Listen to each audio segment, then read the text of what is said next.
Hello student, एक बार फिर zoology class में आपका स्वागत है। और इसके पहले वाले वीडियो में हमने आपको मोनोसिस्टिस का जो यंग अवस्था होती है ट्रोफोजॉइट्स के, उसके बारे में बताया।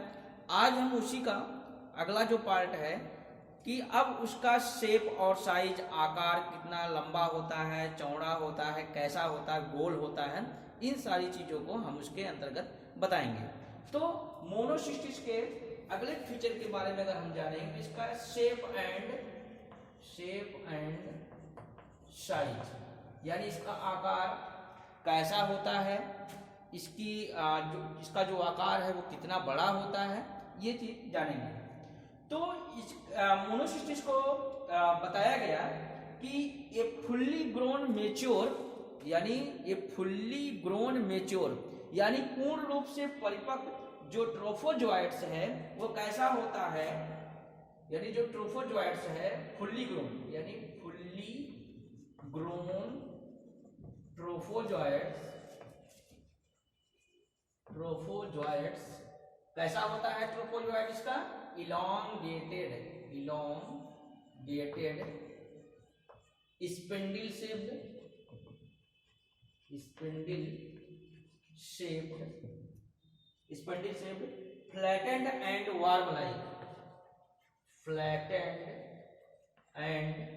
वार्म लाइक ऑर्गेनिज्म,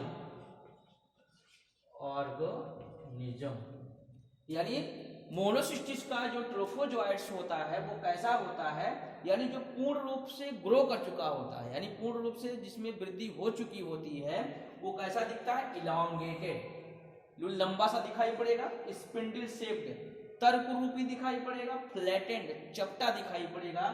साथ ही अब उसको मिला दिया जाए, यानी इलांगेटेड, स्पिंडल शेप्ड और फ्लैटेंड की जो है ये दिखने वाला, ये कैसा दिखता है, कितने दिखता है, वार्म लाइक, कीड़े के समान ये दिखाई पड़ता है, यानी कीड़े के समान ये ऑर्गेनिजम्स है। तो इसके शेप और साइज के बारे में बताया गया कि ये इलांगेटेड, स्पिंडल शेप्ड, फ्लैटेंड और वार्म लाइक ऑर्गेनिज्म होता है। साथ ही विथ टैपरिंग बॉडी इंड्स, क्या बताया गया कि विथ टैपरिंग बॉडी इंड्स, यानी जो इसके अग्र और पक्ष भाग का जो सिरा होता है वो का टैपरिंग मीन्स होता है थोड़ा चपटा होता है, यानी अंदर की तरफ धसा हुआ होता है, मुड़ा हुआ होता है। टैपरिंग मीन्स होता है मुड़ा हुआ, यानी जो इसका छोर है पीछे की तरफ जो फिगर बनाया गया था, तो यहाँ कुछ मुड़ा हुआ इस प्रकार से बनाया गया था, तो उसी को टैपरिंग इंड्स कहते हैं। इनका जो पक्ष भाग होता है वो थोड़ा सा मुड़ा हुआ होता है। साथ ही ये तो था इसका शेप, आकार। अब साइज के बारे में ये बताया गया कि इट मेजर्स अप टू, यानी इट मेजर्स अप टू कितना, 500 म्यू, 500 म्यू, ये जो है इसकी माप होती है इसमें इन लेंथ, यानी इसकी लंबाई कितनी होती है, 500 म्यू, और जो चौड़ाई होती है लेंथ एंड अबाउट, और क्या होता है कि 65 म्यू इन ब्रेथ, कितना, 65 म्यू इन ब्रेथ, यानी इसकी लंबाई 500 म्यू की होती है और इसकी चौड़ाई, जो इसकी बॉडी की चौड़ाई है वो 65 म्यू होती है। साथ ही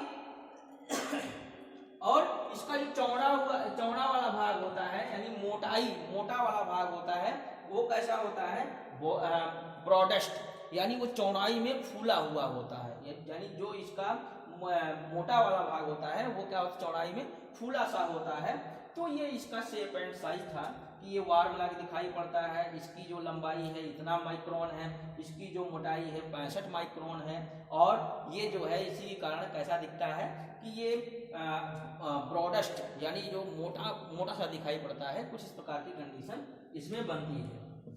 अब इसके अगले जो पार्ट के बारे में, यानी इसकी जो शारीरिक संरचना है वो किसके द्वारा निर्धारित होती है, तो पीछे भी हमने बताया, यहाँ भी हमने बताया कि जो पेल्किल होती है, पेल्किन। पेल्किन के द्वारा इसकी बॉडी का क्या होता है, आकार निर्धारित होता है। पेल्किन के बारे में हमने पिछली वीडियो में बताया था कि ये कैसी होती है, इलास्टिक होती है, टफ होती है, फ्लेक्सिबल होती है, जो क्या करती है, जो प्रोटोजोअन्स हैं इसके आकार को निर्धारित करती है। इसका नाम क्या है, पेल्किन। पेल्किन। अब ये तो इसका आकार निर्धारित हो गया। इसके बाद इसकी बॉडी में हमने एक वर्ड लिखा था साइटोप्लाज्म। साइटोप्लाज्म कोसा द्रव्य, यानी उसके कोशिकाओं के अंदर जो फ्लूइड भरा होता है वो कोसा द्रव्य होता है। तो जो कोसा द्रव्य होता है वो क्या डिवाइडेड इनटू टू पार्ट्स, यानी जो साइटोप्लाज्म है तो cytoplasm sharply differentiated into and outer clear ectoplasm. तो हमने फिगर में बनाया तो जगह लिखा था clear ectoplasm, ectoplasm and inner granular, और एक बनाया था ग्रैनुलर इंडोप्लाज्म। यानी साइटोप्लाज्म डिवाइडेड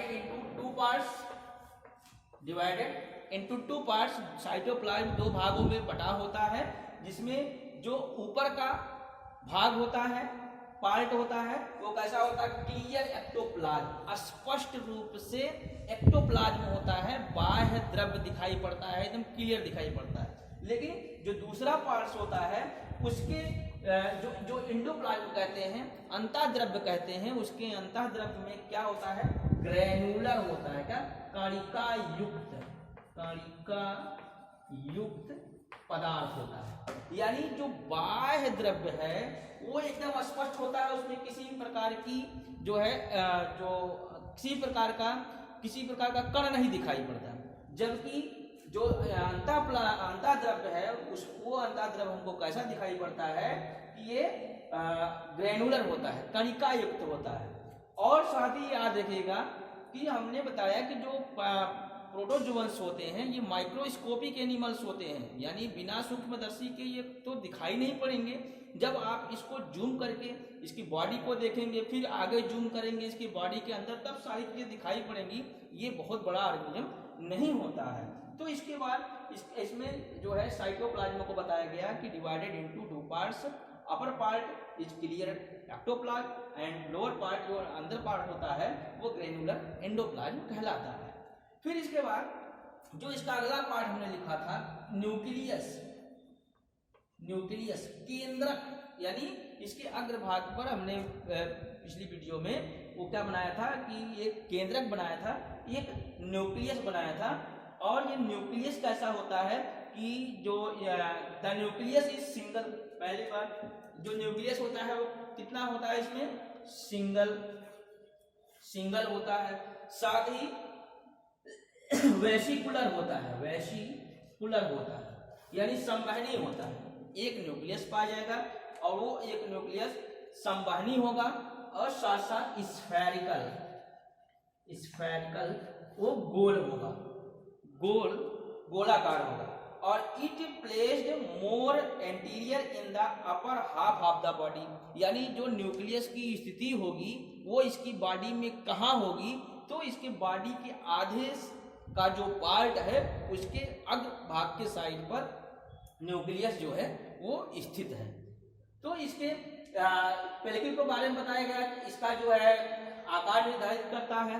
इसके अंदर जो कोशिका द्रव्य पाए जाते हैं वो दो रूपों में पाए जाते हैं, एक कणिका युक्त जो अंतःप्लाज्म होता है और एक जो बाह्य प्लाज्म होता है वो कणिका युक्त जो है वो उसमें कणिका नहीं पाई जाती है। न्यूक्लियस के बारे में बताया गया कि ये सिंगल होता है, वेसिकुलर होता है और स्फेरिकल होता है, जो ट्रोफोजॉइट्स के बॉडी के बीचों बीच के पार्ट के उसके ऊपर एंटीरियर पार्ट वाले भाग में स्थित होता है। तो स्टूडेंट आगे हम इसके बारे में जो स्पोरोजॉइट्स का स्ट्रक्चर, स्पोरोजॉइट्स का जो वर्ड आया था इस क्लासिफिकेशन में, वो इसमें किस प्रकार से कार्यरत होता है या उसकी क्या भूमिका होती है उसको बताएंगे। तब तक जो है धन्यवाद।